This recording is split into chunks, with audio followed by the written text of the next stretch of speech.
The Bible says, "He that keepeth his mouth keepeth his life." And a lot of you guys, because of your mouth is your downfall.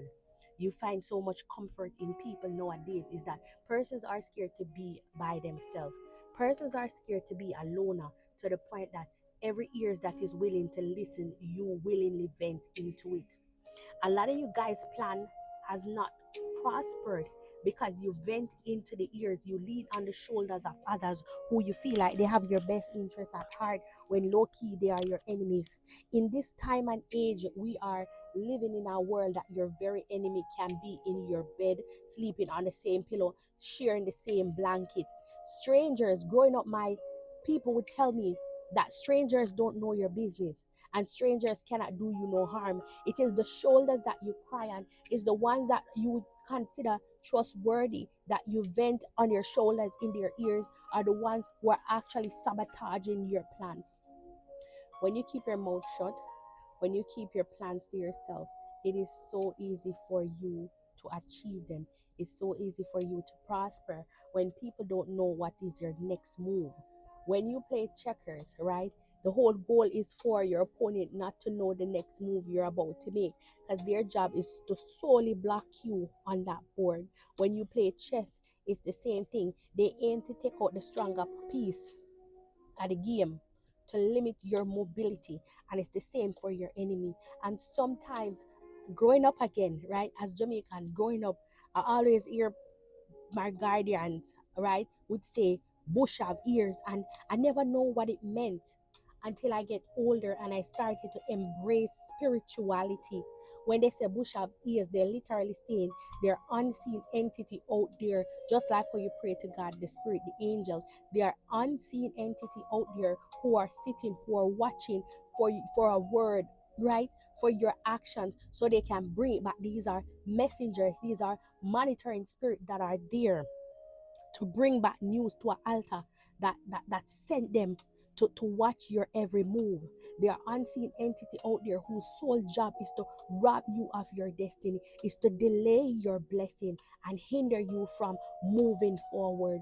So when you sit out there sometime and you say things out into the atmosphere, you realize that when you talk out your plan, eventually you don't have the urge to bring it into being anymore. You kind of get reluctant, you kind of don't want to bother. And sometimes you'll see that it happened where you have this burning desire, this plan to start this business, to study, and then all of a sudden you don't want to do it anymore. The urge, the drive, I'm like, oh, maybe I'll do it next week. And then you start another project. You start another project and you have this burning desire, and then you go tell your partner, you go tell a boyfriend, you go tell a girlfriend, you go tell your family, you go tell a coworker, and then you find out that you're not interested anymore to chase that dream. You don't want to do this thing anymore. Every desire and passion for that plan that you were so sure is going to work is no longer there because you vent into the ears of persons who don't mean you no good. And while some persons will take your idea and go rest it on an altar to make you stagnant, to pull you backwards, right? Some of them will literally not take it to an altar. Person will take it to an altar and decide, okay, she's gonna start a business. She feel like she better than me. And sometimes these aren't even the ones who desire what you want, but sometimes you vent in at the ears of a mother or a father or somebody who want this for them pitney and they don't want this for you. You feel like you're too good to achieve this. You're too good to achieve this. So let me now go and block this person because my daughter should have been like that because my daughter is brighter than her. My daughter is brighter than her daughter. And sometimes you'll trust your mothers and your father to vent in their ears, and because they're excited for you, they now go tell their friends. Sometimes it's not even the ones who are close to you, but they're so excited and unknowing how the spiritual work works, and that they will go tell their friend, now your business now become or come out of the household and gone in her friend ears, and not knowing that her friend is low-key jealous of her as a mother and how good her child is doing, that her friend knows, while it not might be your mother, but your mother friend know, take up your business on her head and decide to block your destiny in hope of blocking your mother, but now you become in the way. Learn to journal, learn to pray, learn to keep your plans in your thoughts. Learn not to share your good news until you pass a threshold where that plan is birthed and cannot be hindered. And even on your journey of success, right, you still want to keep some things. If it's a case where it's not something that you have to talk to for like a testimony to encourage others. If it's not a review that you need to post it, certain things you keep quiet. Your relationship and the problems in your relationship, you keep quiet. The newness of your relationship and the love and the intimacy that you share in that, sometimes it's not good to post it on social media. Sometimes it's not good to share it in the girls group and the family group that, oh my God, I got my, oh my God, Jake from State Farm is doing me so well, like I find the man of my dreams. There's supposed to be intimate moment between you and your spouse and never be left out of your mouth or out of the bedroom or out of your relationship. Sorry to say that, in relationship, when it comes to union, it's one of the things that are mostly attacked, because the devil don't like union bond. When you become two or more gathering, things start to happen, things breakthrough start to come.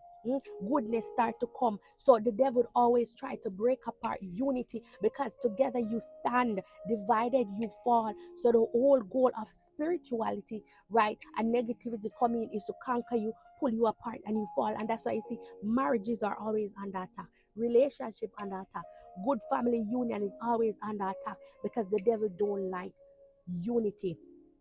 So this is another common reason why you don't share your relationship with nobody. I don't care how good it is. I don't care how much things are just happening good.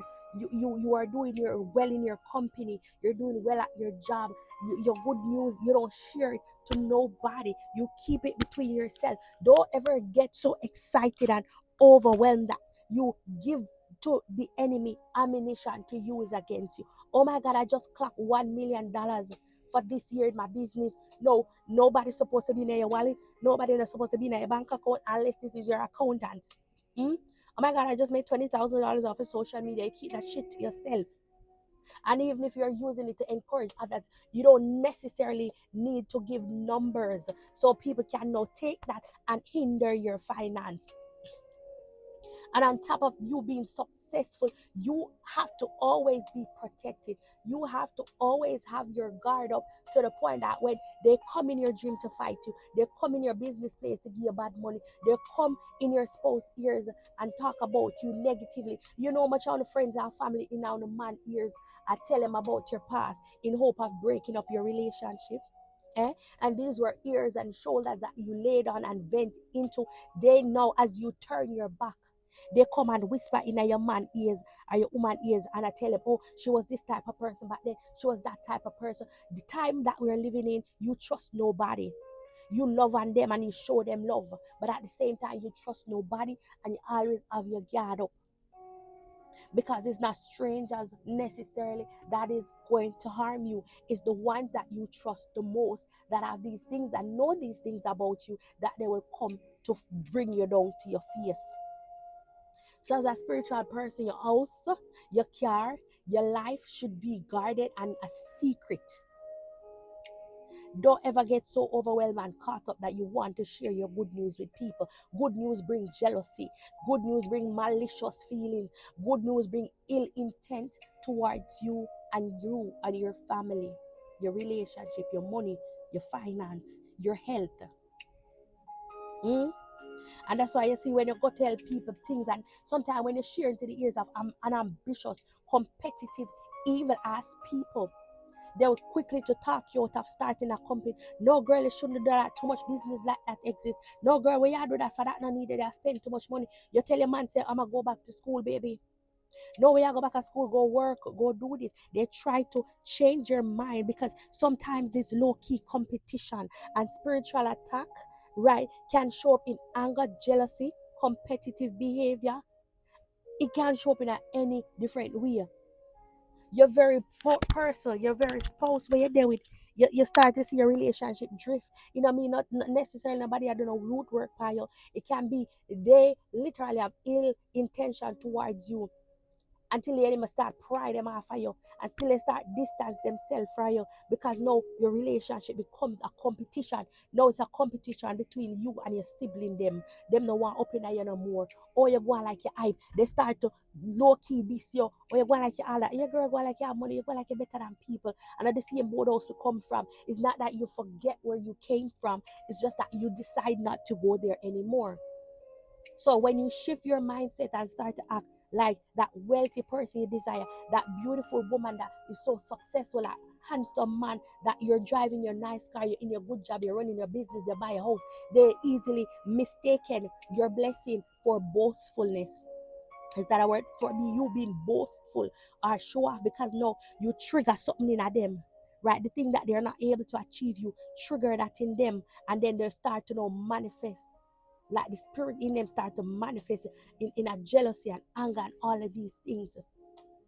So the good news that you have and you're eager to share, learn to love yourself to the point you protect yourself by not sharing, not oversharing. Learn to keep your good news to yourself. Learn to journal. Learn to meditate. Learn to love on you and keep the secrecy and the happiness about you. Because when you keep it in you and your circle, then nobody's out there to have ammunition to use against you, to stop you, to delay you, to hinder you from moving forward. And just know that on your path, that the weapons will form and sometimes the weapon will prosper. But as a spiritual being, your job is to know how to get up and brush off and start again. Never get so low on your face. Never be so down in the dirt that you forget how to lift yourself back up. I know people tell you, oh, the weapon will form, but they will not prosper. Many times weapon prosper against we. But we know how to fight as a spiritual body, as a spiritual youth. You know how to get up and rise again. So be careful of the ears you vent into. Be careful of the shoulder that you cry on. Because right now, the friends and the family, they are the one coming on social media, trying to embarrass you and blackmail you and hinder you. They are the ones taking your things and your good news to the sorcerers, to the altar, to the obia man, to bring you down, to put you to sleep permanently, untimely, to rob you of your destiny and to delay you. So be wise and protect yourself. See you in the next video, guys.